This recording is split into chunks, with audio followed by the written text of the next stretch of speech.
Hi, guys. Thank you for listening to the Gig Economy Podcast. We're here with Matt Lafferty from the app Curri. We're excited to talk to him tonight, as Jesper and I always are. Actually, Jesper teases me that I have, what's it called? Schedule Cs? All those Schedule Cs I get. Yeah. So I have like 7 or 8 apps that I run during gig time in the winter. And I did actually sign up for your app. I actually got a notification today, not in my area, but about 50 miles east. So I was pretty excited about that. I was actually at my daytime job, so I couldn't do anything with it. But Matt, thank you so much for coming to the Gig Economy Podcast and talking about your app. Awesome. Thanks for having me. Appreciate it. So tell me a little bit how, let's talk about what Curri is, how it started, and then we'll kind of dive into your story, how you got into this company. Yeah, sure. Where would you like me to start? What we do exactly? Yeah, what is Curri? Just from a layman's terms of like you're trying to recruit a new driver, what can you tell them about that? Yeah, I mean, we're an app where it allows you to deliver construction supplies, rather than food or people. So okay, sort of like any other gig platform. Yeah, it's just not food. Not food, not people. Yeah. Not food, not people. So when you say construction supplies, our little pre-meeting, I talked about auto parts. You don't do anything like that? Like if someone needs some brake pads from A to B? Oh, we do that. Okay. Yeah. So we're like, our mission statement says that the way the world delivers construction and industrial supplies. Okay. So auto parts fits right in there with industrial supplies. Oh, at least for us and how we categorize things. Excellent. Yeah, I did download your app. And it was relatively easy to sign up. Right on. First question out of the gate, I got a notification today. Is it set up what I put my vehicle in? So I have an SUV. It's not going to give me like a double wide trailer that I got to move from Lansing to St. John's, right? No. Okay. No. Like actually, if you had like when you're entering your vehicle information, like there's actually like a pull down menu. It's like, hey, do you have a trailer? And you can put that in. So whatever you put in there is what will match with the delivery that's in queue and okay. requesting your services. So well, that's good to know, because some of these apps like to take advantage of drivers, and they're like, yeah, we really need somebody to deliver this. So I don't care if you just have an SUV, you're going to cram it in the back. So I mean, when you start up, you have outliers like, oh, well, that was a mistake. And you just try and hone it in, make it better and better and better. For sure. Right. We've had some outliers as we've, developed and grown, but never, ever done intentionally. Excellent. So who is, I mean, you mentioned that this is for the construction and like professional in industry in general. Who is your target audience? Who is the people that you really want using this on the other? Obviously the riders is us, right? The drivers, sorry, is the gig workers, but who is the other people? Who is the people like ordering? Right. Okay. I mean, so yeah, well, I guess we'll talk about the like supply side with drivers and different vehicle types and all that. Yep. Later, but for as far as on the demand side for our customers, yep, it's major and SMB and mom and pop shops, but anybody or entity that is selling construction supplies, materials. I mean, think like plumbing, HVAC, electrical, irrigation, lumber, all the metals. I mean, all kinds of things of that nature. Things that are palletized, things that are non-palletized, small things that go into cars. Okay. We just started to realize there's huge demand for this because all these construction supply stores, I mean, they can be billion-dollar companies nationwide with thousands of branches across the U.S. Most people haven't really heard of them because most of us are like weekend warriors. We just go to like the home improvement stores like Lowe's, Home Depot, Ace, and all that. We still work with companies like that, but home improvement sector. But there's this huge amount of companies that just need our services. So we connect them with the drivers in order to make those deliveries for them. Okay. Yeah, I think would be huge as a foreman on a job when you need this part and you're going to send Joe over here who makes $25 an hour and you pay pennies for. You're going to take him off that framing job he's doing to go get a box of nails, and it's like, this is stupid. I need somebody to just deliver these things so I can keep Joe working on the job site. Exactly. I mean, it's hugely inefficient. Yeah, I can, but see that thing I can understand. Like, if I was not an owner operator of a GC, and I got to cruise down to the supply store. Like, in some cases, it's good for relationship building for like the sales relationship, but it's definitely not needed all the time. Mm-hmm. And so that's just where we come in. And at first we actually launched the app on the customer side to contractors at first for like the first 3 or 4 months, and very early 2019. After 3 or 4 months in, I was driving myself. So was my co-founder, Brian Gonzalez. He had a Sprinter van. I was driving around in my Ford Focus, and then we divvy up the deliveries, started realizing that like, wow, a huge percentage of these deliveries fit in my car. Okay. Which was unexpected, right? So, yeah. And then when we pull up to these construction wholesalers, we saw, oh my gosh, like that stake bed truck has a box this big in the back of that truck, and they're driving it to the site. They have to, like, they've outfitted themselves for like the large deliveries because they have to. It's like, okay, well, we've got to get a truck. So they get a truck, and then they send these small things. And now I can't even drive on the freeway. I can't drive through any city without seeing these, stake bed trucks, trailer. I'm like, we can move that. We'll throw that in a car. We'll save them $400 like every other day. Like, just my mind can't. Now you guys will see it. You'll be on the road. Like, you'll just see these stake bed trucks and construction supplies, and you'll see it nearly empty. I think I saw a semi with a 2x4 once. Dude, totally. It happens day in, day out. And like Jason, to your point, like they're just, it's such a big opportunity, right? Like they're sending them that way because they have to, and they're in that position. But we're just like, we identified a thing just by talking with contractors, like, oh wow, we could save you a month of all the supply runs because they're doing like an hour every day. It's like they're losing like a month of work time, and that's how I got started. Yeah, the freight guys probably don't like you though, because they get paid, the $300 to transfer that 1 2x4, and now you got Joe Blow for the gig economy, he'll do it for $25. Well, the thing is, we like on our platform we have owner operators that have. Right now, we're like the only gig out there where they have, like not just sedans and, and other cars and hatchbacks and all that, but like we also like to optimize for SUVs, for pickup trucks with pipe racks, pickup trucks with trailers, and people who have a box truck. Maybe they use Monday, Wednesday, but they want to augment their work on Tuesday, Thursday, Friday. And so we allow them to do that. They don't mind. I mean, we have folks that will augment their current work, like you mentioned, and then just augment their work with us. So they actually don't mind that much because it wasn't even an option. Okay. So and maybe they'll rent from you. Maybe they'll rent you to come do it for you. For them. So you talked about you and your partner, he had a Sprinter van, you had a Ford Focus, and you realized a lot of the stuff that you could move. So a question popped into my head. I know you have the stats on, and maybe you don't, I don't know. But you can see who makes the most money on the platform. Would it be someone with a Sprinter van? Because I look at it like, hey, like I do gig work. I like the opportunity that I could get a notification while I'm delivering, not Jimmy John's. They use the one company I picked that they're adamant on not using gig workers for delivery, Subway. So yeah, the one company that's like F the gig economy.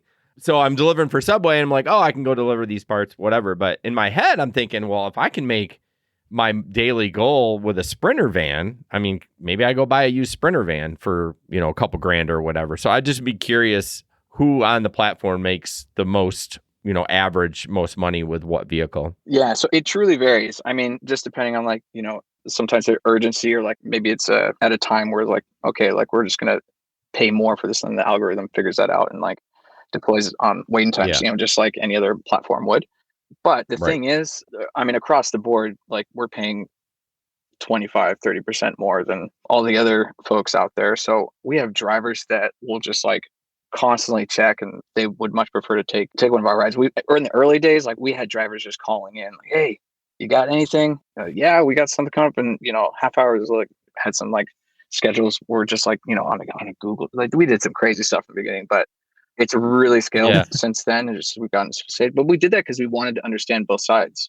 What incentivizes people? Like it's going to be money, and also earlier you're talking about like folks on a construction site making like prevailing wage. Like maybe they're like high tech, like electricians are making like 90+ an hour, some rate like that. Like they need those supplies to be delivered, and the wholesaler distributor, they want to make that sale, otherwise they're going to lose it to the competitor. So and we don't take advantage of. I mean, our pricing is our pricing, so it just makes sense for wholesalers, suppliers. Right. There's like and away it goes. And so I mean, sometimes people at big trucks will get paid more just by like gas is more expensive. They can be more in demand at certain times of the day. So, but really doesn't vary too much. So how often does the supplier pay for your service compared to the guy who needs it at the job site? 99% of the time. So whoever books it is the one who's paying for it. So a supplier wholesaler, they're our customer. So we're serving our customer's customer. So the contract. Yeah. Okay. That's a good question. I thought it was the other way around. I thought it was the other way around too. The guy on the work side saying, "Hey, I need a box of nails." Oh, shoot! What happened? We run out of nails. I got to call and get a box of nails. Indirectly, they'll pay for the supplies, and then the distributor wholesaler. Yeah. I mean, they might decide to bake in the cost or share the cost of the delivery, or they'll just eat it all and pay for it for the customer because they do a high volume amount with them. Or it's just. Our price is our price, and they choose what to do with that. So, do you have price levels of, if you will, like from some of your suppliers, some of your customers, based on how much they use you? Do they get a better rate? Sure. We have some volume discounts for extremely high volume customers. Yeah, that exists. Okay. That's pretty cool. And of course, my assumption is that the size of the item that needs to be moved also ties into your algorithm of the price, right? Yeah, absolutely. So, I mean, if we're going to send a, an F250 with a, 16-foot trailer that's carrying like 1,000 pounds of, 20-foot copper pipe, that's going to cost more, and we're going to, and that's to be expected. Our customer expects that, and it just makes sense within reason. So I didn't see the job that Jason got accepted today. I didn't either. I was going to ask. That was going to say. So how does the driver knows how much he's going to pick up before he gets the job? It's going to fit in your vehicle, one, and we're very transparent with what drivers will be paid and how far they'll be driving. So that should have been in the notification that Jason received. Yeah, I should have clicked on it, but the notification came in at $85 for 34 miles. I was like, there's no way whatever this is going to fit. Because to me, that's a good payout for 34 miles. I was like, yeah, you got to do the 34 back. But then 15 minutes later, it bumped up to 100. I was like, damn, I would totally take this because we're from Michigan and Grand Rapids. So Lansing's 50 minutes away. It wouldn't be worth me to drive to Lansing and do it. But if it was in Grand Rapids and I was on the, doing gig work, I'd be like, oh, I'll take that in a heartbeat. Right. So I wish I would have clicked on it to see what I was actually moving. Well, I can't wait till you do it, and then you can call me, let me know how it goes. I would love the feedback. Yeah, direct feedback. I always appreciate that. Yeah, I wasn't even active, but clearly they still sent me the notification, which I'm fine with. I'm totally fine with.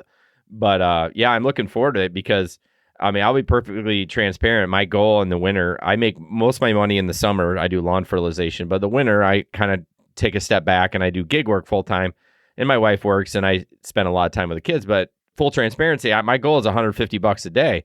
So that one run would have been almost, and that would have been probably 90 minutes worth of work between the drive and unload and everything. So I would have took that in a hot second. Yeah, and it's real. So I'm looking forward to getting a call and let me know how it goes. And honestly, it would have fit in your SUV. Sometimes that stuff just fold the seats down and goes in there. Yeah. Yeah, my Pilot I have an old school Pilot. Well, it's not the newer Honda Pilot, but those seats fold down. You could fit a sheet of drywall in there. Right. I fit a ton of, when I do Amazon Flex, I can fill that sucker up with some packages. Yeah. It's funny, most of a lot of drivers I speak with, they find that not for Curri, but for other platforms, that most deliveries occur in the evening. Do you find that to be true where you're at? In regards to what, food delivery? Yeah, or food or people, where the surges are, where the most activity occurs in your area. Yeah, I would say yes. My goal, though, so this has been a huge transition through COVID. Our podcast started when there was only rideshare, right? When there was only Uber and Lyft. There was no other competitor. We started in 2017, and we've changed so much. Right. We changed our name. We had to rebrand and everything to the gig economy. But I don't really take passengers anymore. I actually don't want to, and I don't want to work at night anymore. So most of my work is done during the day. I typically do food delivery from 11 to 1, and then I'll usually take an Amazon route. And then usually between those two, I'm hitting my goal, and then I go home. Now, Jesper, on the other hand, he hasn't driven in a while. He hates the delivery part. He loves the people part. So his time would be, you're right, night, 9 to 1 a.m. And I was primarily a weekend warrior. Okay. Yeah. It's hard to talk to packages, you know? It's just it is perfect. You tell them to F off and they don't talk back. Yeah, it's so funny. Like I mentioned this like to someone else. I'm like, yeah, Brian, my co-founder, like we cooked up this whole thing. Like we have the perfect passenger, and we just really we're like, we're gonna market this, like driver with the windows down, listen to whatever they want. No one's no one's passing gas in the back or like leaving crumbs on your seat. It's just so you get to do it. You get to do what you want to do. They don't talk back. It's like, I think it's perfect. Like him and I are like polar opposites. Yeah. Well, I did have a good. I mean, I've probably got 6,000 Uber rides. Right. So I've definitely got my belt of pukers. And, and then I'm just like, why do I want to deal with this drunk 22-year-old at 2 a.m. who's got crying about her boyfriend? I'm like, screw this. I should be in bed at 2 a.m. and I should have already hit my money goal 8 hours ago. So yeah. So I am super stoked to try your app. I don't know how active it is in Grand Rapids, but it's definitely something we'll talk to our fans about. Awesome. For sure. I was going to say, you are national right now, right? Yeah, we're national. So how big are you in Michigan? Just, on an average level. Honestly, I don't know. I mean, just with the way that our nationwide stats like fluctuate, I don't have like an exact percentage, but okay. We're very, very, very, very busy. I mean, we have certain markets that we'll focus on and market to just because they're much bigger. So we'll throw some efforts there, but we don't say no to like any wild growth, and wild growth being like a supply store and, some suburban area that wants to have a delivery. We're still going to say yes to that and service it. So. Well, Grand Rapids is not that different from LA. No, I actually, I'm a big fan. I'm a big fan of Michigan. So, well, Grand Rapids is an insane, awesome place to live. It always gets in the top 10 list, and they are building. Oh, yeah. I mean, everywhere's like that, but I mean, there is a housing crisis in Grand Rapids. Like, people can't even get apartments. Like, it's nuts. I was going to say, if you want to grow anywhere in Grand Rapids, you need to reach out to Rockford Construction. If you get to deal with them, they own like everything. Okay? They own everything in Grand Rapids. Right, I'll call them right after this and ask them where they buy their supplies. Or I mean, they can just complain. They can complain like, "Hey, why can't you deliver to me right when I want?" And I know. We'll set them up. No, I really like your app and your idea. Before we cut off, we're kind of doing this backwards, but how did you get into this kind of thing? Like, were you a gig worker before, or just an entrepreneur that saw a need and went with it? I'll try and make it super short. Like I lived overseas for like 7 years, and the original, business prospectus on that, like the idea was to broker luggage space internationally because everyone gets 100 pounds. And hey, why not just offset the cost of their ticket? A lot of people overseas, myself included over there, I wanted to receive things from other countries, and a lot of people don't use that luggage space. Business travelers, things like that. So that was the original idea, and like I was going to send this over to my co-founder Brian Gonzalez, and he's the smartest dude I knew. He worked at Dollar Shave Club.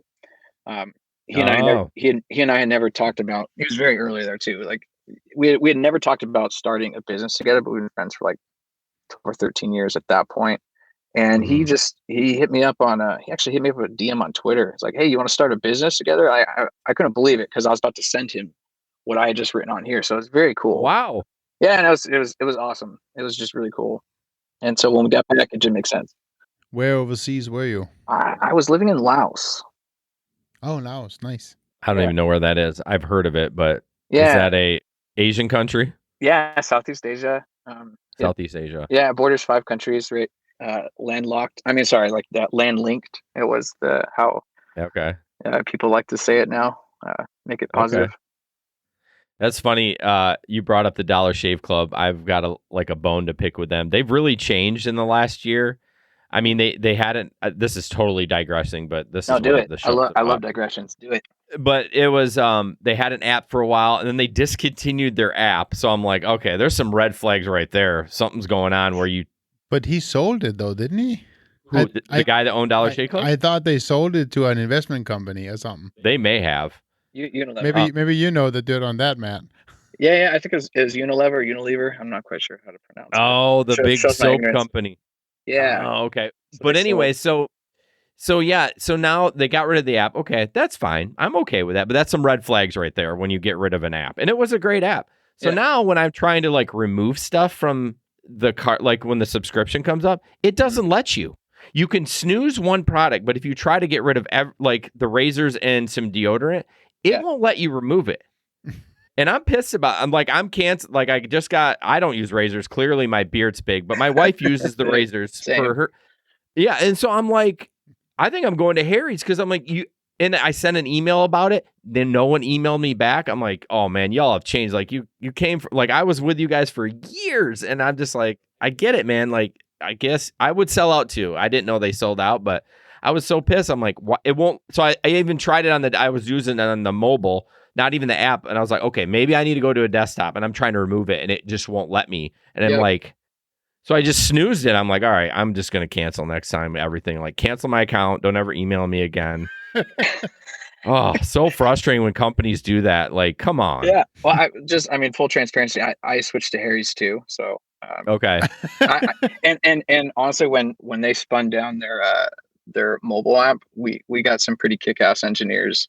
Nice.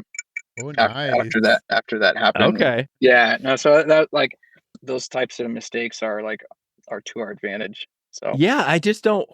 And the mobile app was nice. Like it wasn't like clunky either. I'm like, why did you get your phasing? Like again, I'm not a huge business owner or anything, but I've been around to know like when you're taking something away like that, that's easy for the customer. There's some red flags there. Well, I mean, who knows what the politics behind it was, right? Yeah, but it was probably, as Matt said, it's probably they were spinning down some of the mobile division, getting rid of some people. I mean, it's who knows. Clearly, if was it Unilever or whatever, they're like, oh yeah, we're cutting the fat out of this crap. Like, you know what I mean? And then just maybe the point of buying it was to killing it. Who knows? Yeah, who knows? Screw them. Sometimes that happens. Sorry, Matt. Yeah, I should have brought Brian in this conversation. He'd give you like the inside. He'd give you the inside scoop and like. I love dirt. So Matt, when Uber comes knocking on the door, what is the number that's gonna make you say? Yeah, yes? What's your number? That's not in the plan right now. Sure. No, seriously, we're gonna scale this thing. So awesome. That is. I appreciate that. I'm actually really, really happy to hear that, and it was meant as a joke because for us, the more gig economy companies on the market, the better, right? Because we don't need somebody to just set all the rules and kind of make do everything, because that's not the right way to do it. Yeah, Uber just they're getting sued because they tried to buy GoPuff. Yep. Which is a convenience. Yeah, and the FTC is like, whoa, like you guys are going to be a monopoly. I'm like, yes, like do not let Uber buy them because it's not fair. Like when you have these huge companies, then that kind of takes the way of the gig economy out of it, right? Yeah, well, we already know. Nobody. Yeah. See, nobody likes the algorithm, Uber's algorithm, right? So we don't want it. We don't want it negotiating your prices. Oh, so they're like the bottom feeder. I know. Hopefully, no one listens to this from Uber. Anyways, so I do have one real fast question that kind of just came to my mind. Yeah. So Uber is all market priced. Is your price scale the same nationally, and it's only based on the size and the miles, not kilometers, miles? Yeah. Or is it different in different markets? So it's there is some variation across geographies. And it depends on what type of offering or service that our customer has chosen. If it's a recurring route, for example, a truck route where a truck will come on a scheduled cadence, 4 or 5 days a week, every morning, that's typically charged customer on time, so the driver's paid on time. And then for the other ones are like more like hot, like we call them hot shots, A to B deliveries. Sometimes those could be multi-stop as well, but those are paid on mileage. So okay, yeah, I would think you'd have to do a little scale, not like Uber's like it's very scaled. I mean, a city, Lansing, the one that the notification came in with your app, it pays different than Grand Rapids, and we're 50 minutes from each other. Mm-hmm. So it's pretty nuts. So yeah. Well, Matt, I appreciate the time. This has been super fun. Yeah, I'm glad that we were able to connect. Any other questions for Matt? No, that's it. Want to trash any other companies that? Well, we can always throw Lyft in there too. They don't want me either. Man, I feel like I'm gonna get an email after this just for some folks like, hey, it's not live yet, Matt. No, I It always won't be tonight. Let's roll with it. I always do that. Like something pops in my head and I just have a bone to pick. I don't care. Like that's what I love about podcasting. Like no one owns me. You know what I mean? Yeah. Like I'm just like, I mean, I'm respectful, but I'm like, hey, this company, it literally has nothing to do with gig economy, but I always do that. I'm mad at my insurance company too, and I take opportunities to throw them under the bus as well. I will chat on insurance any day. If you want to like complain, I'm there for you. So just call me up. That was actually one good question I just real fast had. When the stuff is in your car, who insures that? We're responsible for that. Yeah. So our insurance is responsible for because we have cargo insurance for the supplies. So okay. So if something happens, what happens if something happens to my car and are you going to cover that too? That works the same way as all the other gig platforms. Okay. So okay, cool. Except since we're not transporting people, like we don't our type of insurance is much more affordable than it would be for like Uber or Lyft, for example, because when you're transporting someone, that's like some seriously high coverage. Yeah. Yes. Way to bring that up and bring the room down. We were going out high and you're talking about insurance. This is good though, because he's covering just as well or better. It's good. Way to go, Jesper. Anyways. Well, Matt, hopefully we can connect down the road for something else. But I downloaded the app. It was super easy to download. I was up and running within a couple of minutes. So this fall, I usually March through October, I'm doing fertilizing, and then I do gig work full time in the winter. So Matt, real fast, go in there and deactivate him right now. Shut up. I'm dead serious though. Like I'm gonna, after this is done recording, I'm gonna give you my cell phone. So when you're in the middle of it or afterwards, you got feedback, I'm all ears. Yeah, I have no problem giving feedback, positive or negative. So yeah, I mean, like just the comments on this guy's perfect, because the comments for Dollar Shave Club, Insurance Mug. You can glean the most from the people who are just the most just transparent and honest. Like, hey, this part sucks, but I like this. I like that. Yeah, take that all day. All right, cool, Matt. Well, thanks a lot for your time. I hope you have a good night. Thank you very much. Appreciate you guys. All right. Bye. Bye. Bye.